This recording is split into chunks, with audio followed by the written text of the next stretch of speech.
Have you ever had the feeling that something good is just beyond reach? Like the current of your life is pulling in the right direction, but something unseen keeps holding it back. Maybe you've shown up, done the work, stayed patient, and still the luck never quite arrives. The money doesn't land, the door doesn't open, and the moment, whatever it is, slips past as if it was meant for someone else. What if the issue isn't how hard you try, and hang on, boss, but how quietly you receive? What if the rhythm of your life isn't stuck? It's just out of sync with the season. You see, not every doorway is opened by force, and not every opportunity comes when we demand it. Something, especially the things we long for deeply, wait for a signal, not of desperation, but of readiness. In this video, I'll share a simple, symbolic gesture, placing a red thread beneath your pillow on a very specific night of April.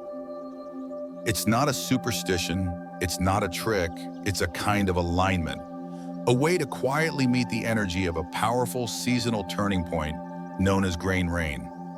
Grain rain is when the earth softens, when the sky begins to feed what we've planted, when life quietly begins to respond to what we're ready to hold. And sometimes all it takes is one small act of presence to remind your space, your spirit, and your future that you're open again, that you're listening, that you're not asking for more. You're simply making room for what was already on its way.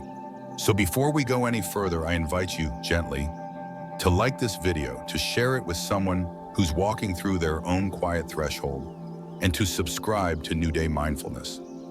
We're slowly growing this space, not to go viral, but to go deeper. One breath, one reflection, one step at a time. Now, shall we begin? Section 1. Why grain rain matters. In the rhythm of the old solar calendar, the one used long before clocks took over and algorithms told us what to expect, there is a moment in April that rarely gets mentioned. It doesn't come with fireworks. It doesn't make headlines, but it matters deeply. It's called grain rain, a seasonal threshold that falls around April 19th to 22 each year. And in traditional East Asian cosmology, it marks the last breath of spring, the final shift before the energy of the year begins to rise without hesitation. By this point in the season, winter is no longer a memory. The earth is no longer resting. The air has changed. The seeds, once sleeping underground, have now received enough warmth, enough light, enough quiet waiting to begin. They start to reach upward, gently at first, but with purpose. This is the moment when what has been preparing, quietly, invisibly, begins to take form. Grain rain is not the peak of summer, where everything is fast and loud. It is not the fragile stirrings of early spring. It is something in between, where softness meets momentum, where patience meets action. In Feng Shui, this moment is not just agricultural, it's energetic. It represents the transition from yin to yang, from holding to moving, from containing to expressing. And for those of us attuned to energy, this is the ideal time to begin something. Not because it's trendy, but because the season is doing the same. In the body, grain rain aligns with upward ki. It's when our physical systems start to feel more awake, more capable of activity. In the weather, it's when the soil starts to warm from below and the rains no longer feel cold. They nourish instead of chill. In the mind, it's when scattered thoughts start to pull together into clarity, when ideas that once felt distant begin to feel possible. This is why this moment matters for a ritual, especially one focused on wealth, opportunity, or movement. Because the energy around you is no longer inert. It's not frozen. It's not chaotic. It's rising, which means it can carry your intentions further, but only if they are planted well, not rushed, not shouted, planted. The name itself, grain rain, tells a story. Grain is the seed of nourishment. Rain is the delivery of support. It is not a storm. It is not a flood. It is a soft, sustained offering, one that feeds what is ready, which is why the rituals we do during this period must also be soft, sustained, and rooted in readiness.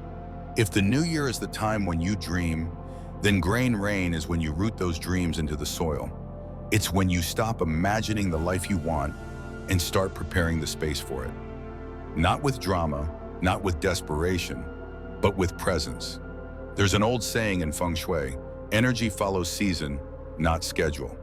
And so if you've been trying to force a breakthrough, trying to chase a shift that keeps slipping away, maybe the answer isn't more effort. Maybe the answer is to step into the season that was built for it. And that season is now. Section 2, the symbolic act, red thread beneath the pillow. There is a gesture, quiet, small, almost forgettable at first glance, that has been practiced in many cultures across time. A red thread, tied by hand, tucked beneath the pillow as night falls. Not for luck, not for superstition, but for intention. In the language of classical symbolism, red is not just a color. It is warmth, it is direction.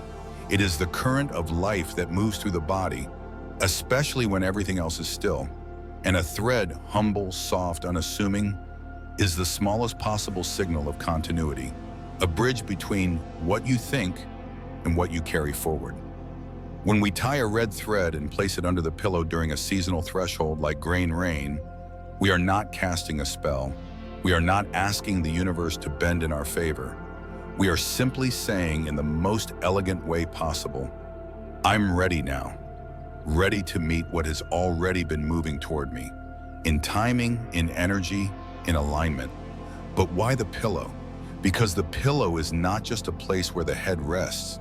It is the altar of the subconscious. It is where all the thoughts you don't speak aloud settle and reorganize. And in Feng Shui, this space, the area around the crown of the head as you sleep, is one of the most responsive regions to quiet symbolic gestures. It absorbs not only your weight, but your worries, your patterns, your desires. So what you place near it matters. Placing something under the pillow is not like placing something on your desk. It bypasses logic. It bypasses control. And that's the point. When you tuck a symbolic object beneath where you sleep, you're not trying to command an outcome. You're allowing a message to soak into the deepest parts of your internal field. You're giving shape to an invisible readiness. Here's how to do it. Choose a red thread, cotton, not synthetic. Something soft enough to bend, but strong enough to hold. Cut a short piece, no longer than the width of your palm. Then using your fingers, tie 3 simple knots along the length. Not rushed, not decorative. 1 knot for body, 1 for mind, and 1 for intention. Then coil it loosely into a small spiral. No sharp bends, no tight tension. This gesture matters. It should feel like a breath. Open, not clenched. On the night of April 20th or 21st, during the days of grain rain, slip it beneath your pillow. You don't need a mantra. You don't need candles. You don't even need to tell anyone. You're not performing for the world. You're realigning something inside you. Sleep, as always. No fanfare, no expectation. Just let the body rest. Let the thread do what threads do. Hold space quietly until the right moment comes to weave something new. Because sometimes the most powerful signal isn't the one you send out loud. It's the one you lay beside in the dark. The one that listens for you long before you speak. Section 3, a quiet story from Vietnam.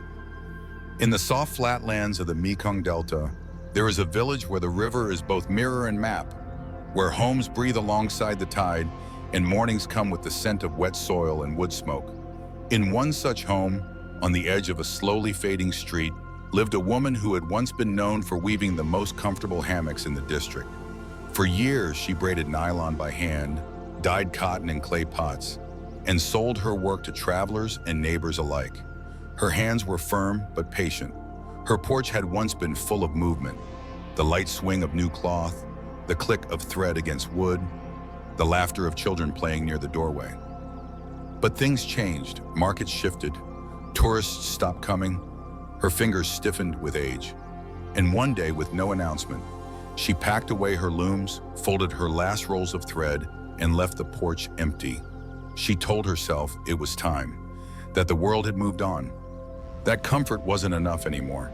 Years passed.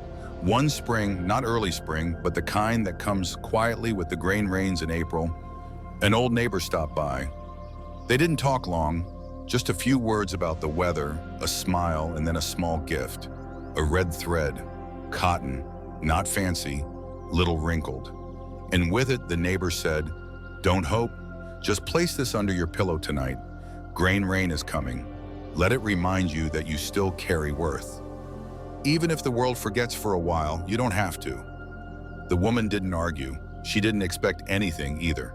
But that night, she smoothed her pillow, slipped the red thread beneath it, and went to sleep. No prayers, no questions, just silence. The next day, nothing happened. But the day after that, she swept her porch, not because she planned to use it, just because she felt like it had waited long enough. Then she found 2 hammocks in the back room, folded but still strong. She hung them to air, just to remember what they looked like, and someone walked by. Not a customer, not a tourist, just a neighbor who hadn't seen her in a while. They paused, they smiled, they asked, "Do you still make these vestiaires?" That was all it took. She didn't reopen a shop, she didn't start weaving every day, but she picked up the thread again.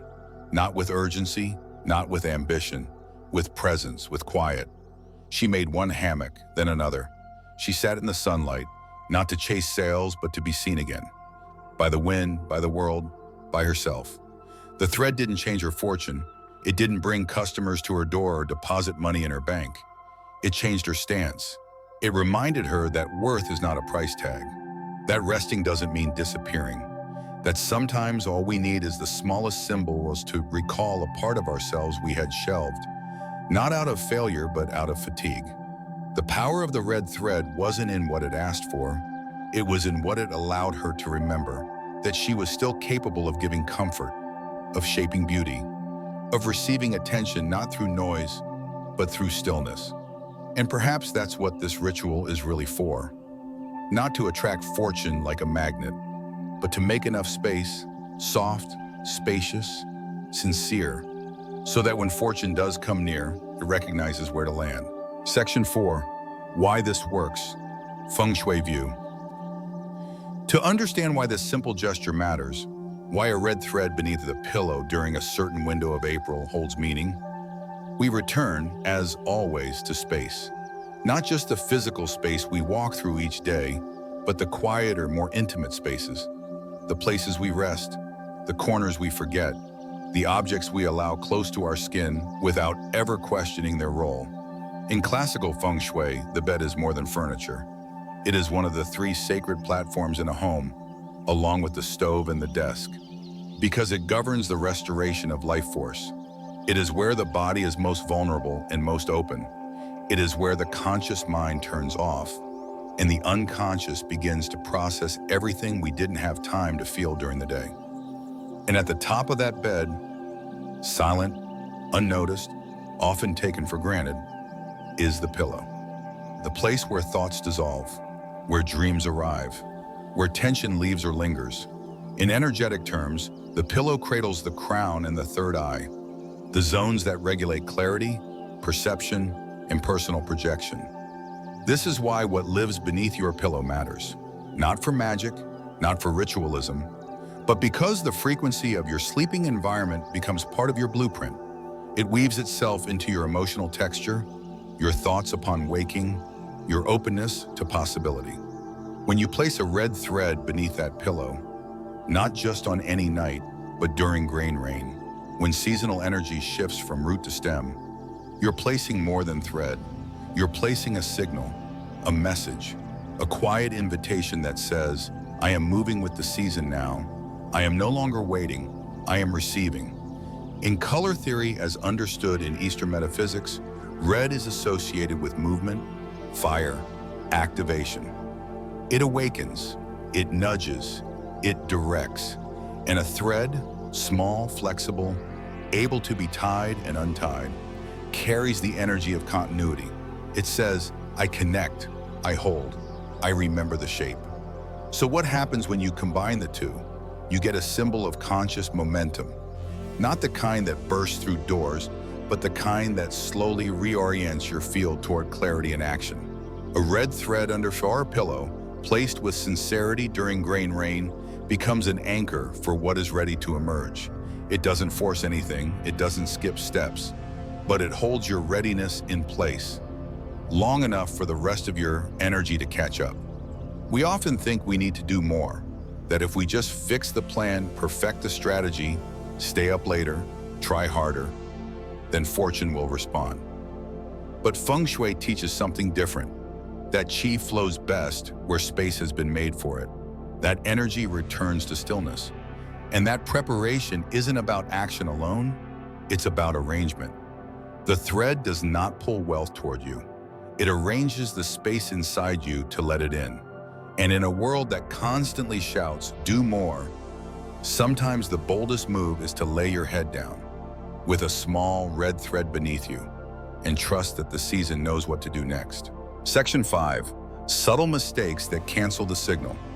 Even the most elegant of gestures can lose their power when carried out in the wrong setting or with the wrong state of heart. It's not because the ritual itself is flawed, it's because the environment, both internal and external, speaks louder than the symbol. Think of this red thread not as a command, but as a whisper, a cue, a quiet doorway into readiness. And like any subtle invitation, it needs a clear path to land. This is why the first thing to tend to is the bed itself. If your sheets are unwashed, if dust clings to the corners, if old laundry has been shoved under the mattress, then what you've done without meaning to is allowed stagnation to sit where renewal should begin. In Feng Shui, clutter beneath the bed is not just inconvenient, it's a weight. And when that weight is left there night after night, it signals to the energy field that there is no room for movement, that whatever is trying to arrive will have nowhere to settle. So before you place anything under your pillow, not just the red thread, but any object of intention, clear the space. Not to be perfect, not to impress, but to give the gesture the dignity it deserves.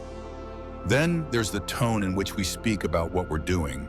It's tempting sometimes to share, to post, to joke, to laugh it off before someone else does. But rituals, even the quiet ones, lose their shape when exposed to too much casual air. If you find yourself explaining the thread with irony or brushing it aside as silly even while doing it, what you're really doing is dissolving its coherence. The thread doesn't need belief, but it does need sincerity. And finally, the most common mistake of all, expectation. We live in a culture of transactions. You do something, you expect something back. Immediate, obvious, validated. But rituals, especially those grounded in season, space, and stillness, do not work on that timeline. If you place a thread beneath your pillow and wake up the next morning hoping for a deposit, a phone call, or a sign, you've already snapped the thread in half, because this practice is not a deal. It is not a button you press for reward. It is a tune-up, a reorientation, a gesture that says, I am aligning now. I am moving into rhythm, not ahead of it. So if nothing happens the next day or the day after, that's okay. What matters is that the signal was sent, that the space was cleared, that your inner landscape shifted just slightly, quietly, into a more open stance. Energy does not respond to desperation. It responds to readiness. And readiness is not loud. It is clean sheets. It is quiet breath. It is a thread placed gently beneath your pillow. And the knowing that you've done enough for now. Section 6, after the ritual. Then what? After you've placed the thread, tied with intention, and tucked beneath your pillow during grain rain, the most important part of the ritual begins. The part where you don't do anything at all. You rest. And that, for many people, is the hardest part. Because we're so conditioned to follow up, to track, to check for results. But energy doesn't report back like an email. It doesn't flash its progress on a screen. It moves through subtler layers, through thoughts, gestures, encounters, invitations. All the things that seem small until you look back and realize they changed the course of something. So what should you do after the ritual? You watch, not with anxiety, but with presence. Keep the thread under your pillow for one full moon cycle or 28 days. You don't need to hold it every night. Just let it stay there. Let it live close to your dreaming. Let it weave quietly into the rhythm of your sleep. If you prefer, after the first week or so, you can move it to a space that holds meaning. A small wooden box in your drawer, the corner of your wallet, or a pouch near where you keep your financial papers. Not because the thread needs power, but because it reminds you where yours lives. You might also find it helpful to write something down. Not a goal, not a demand, but a sentence. Something like, I am ready to live with more clarity around money. Or, I welcome what is already seeking me. Fold it once, place it near the thread, then let it be. You'll know if it's working, not by the numbers in your account, but by the way your choices feel. You might notice you decline something that no longer fits, or say yes to something you've been hesitating around. You might organize a drawer, return a phone call, raise your prices, or simply rest better. None of that may seem dramatic, but it is movement. And movement in the view of Feng Shui is the first sign that Qi is flowing again. Don't chase results, chase alignment. Don't push the thread to perform. Let it hold space. And most of all, resist the urge to evaluate. If nothing appears to happen, remember, some energy moves like fire, fast and loud, but some moves like roots. It builds below before it emerges. Give it time, and if you feel called, after a full month, you can bury the thread in a garden, float it down a stream, or simply thank it and store it away. Not for the thread's sake, but for the rhythm of completion, because rituals are not about fixing life. They are about harmonizing with it, and sometimes the smallest gestures we make, especially when no one else is watching, are the ones that let life know we are no longer waiting. We are ready. Final turn. So here we are. One red thread, 3 knots, one night in April. Not a spell, not a superstition, just a quiet act of readiness, offered during one of the most balanced and generous moments of the year, grain rain. You've learned that timing matters. That energy doesn't arrive because we force it, but because we've made space for it to land. You've learned that our sleeping space, especially the pillow beneath the mind, are not just physical. They are gateways. And you have been reminded that what we place there, especially during moments of seasonal transition, becomes part of how we carry our days forward. You've seen how one woman, by placing a thread beneath her pillow and sweeping her porch the next morning, didn't just reopen her craft. She reopened her relationship to herself. You've seen how clutter can weigh down intention, how sarcasm can mute a signal, how even a clean sheet can be part of the invitation. And you've hopefully felt the rhythm that runs quietly through it all. Energy moves when we stop blocking it. And readiness, real readiness, is never loud. So tonight, or whenever grain rain meets your calendar, take a moment, tie your thread, clear your bed, breathe softly, and know, not hope, not plead, but know, Antin, that life often meets us the moment we stop trying to convince it and start preparing to receive it. And if this video offered you even one moment of stillness, if it stirred a memory, a shift, or simply gave you something quiet to hold on to, I invite you to be part of this space we're gently building together. Leave a comment, even just a word, a thought, or how you felt watching this. Share this video with someone who honors space the way you do. And if you haven't yet, please subscribe to New Day Mindfulness. We are slowly walking toward 1,000 followers. Not to be louder, but to keep creating content that honors the places most people forget to look. Not just the grand ambitions, but the quiet corners, the threshold, the bed, the thread. And the truth that sometimes the most powerful change begins with what we place beneath our own head, when the world is dark and we're finally still enough to listen.